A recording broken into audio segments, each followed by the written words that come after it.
MicroStrategy's $26 billion Bitcoin cache is larger than IBM, Nike cash holdings. Bloomberg. Michael Saylor's unorthodox decision to hold Bitcoin instead of cash on MicroStrategy Inc.'s books has vaulted the once obscure software maker into the upper echelon of the wealthiest corporations when it comes to financial assets. Listen to the Here's Why podcast on Apple, Spotify, or anywhere you listen.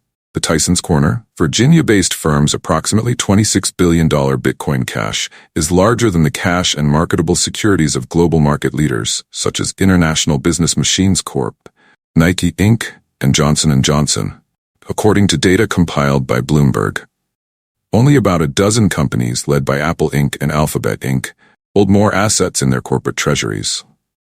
Saylor, a co-founder and chairman, decided to invest in Bitcoin in 2020 as a hedge against inflation, while MicroStrategy's revenue growth stagnated. The firm initially used cash from operations to make the purchases, and has shifted to using the proceeds from the issuance and sale of stock, as well as convertible debt sales to leverage its buying power. It has become the largest publicly traded corporate holder of the digital currency. While the strategy has drawn skepticism from traditional corporate governance observers, it has been embraced by investors as a leveraged way to participate in the Bitcoin rally without having to deal with digital wallets or crypto exchanges.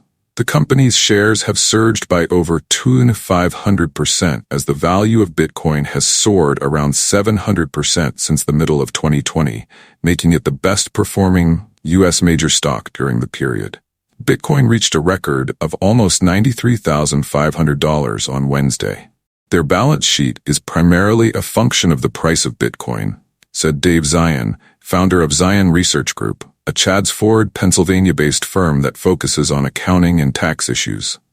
They're not in control of the price of Bitcoin, so they're just going to ride that wave, and it's a wave that could go up or down.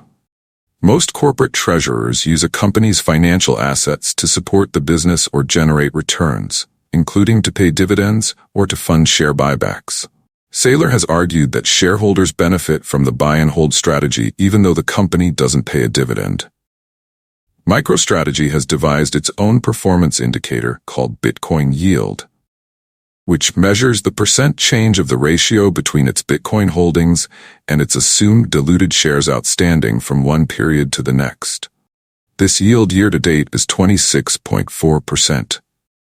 Because we have the volatility, many of the things we do are actually selling the volatility, recycling the proceeds of the volatility back into Bitcoin, and then delivering that to our shareholders in the form of a BTC yield, Saylor said on an October conference call with analysts. Saylor has doubled down on the strategy, saying the company aims to raise $42 billion over the next 3 years. The firm's total Bitcoin holdings were acquired for an aggregate purchase price of approximately $11.9 billion, less than half the current value. This accrual and holding strategy doesn't have an endgame in sight, according to Mark Palmer, an analyst at Benchmark Co., who has a buy rating on the shares. Given the way that Bitcoin has moved in 2024 in particular, there's really no reason why the company would divert from that approach, he said. TD Cowen analyst Lance Vitanza also sees the market as accepting of MicroStrategy's approach as the company continues to be able to tap into sizable capital markets, he wrote in a note to clients on Monday. What started as a defensive strategy to protect the value of its reserve assets has become an opportunistic strategy intended to accelerate the creation of shareholder value, said Vitanza, who also has a buy rating on the shares. This reoccurring value creation deserves to be capitalized.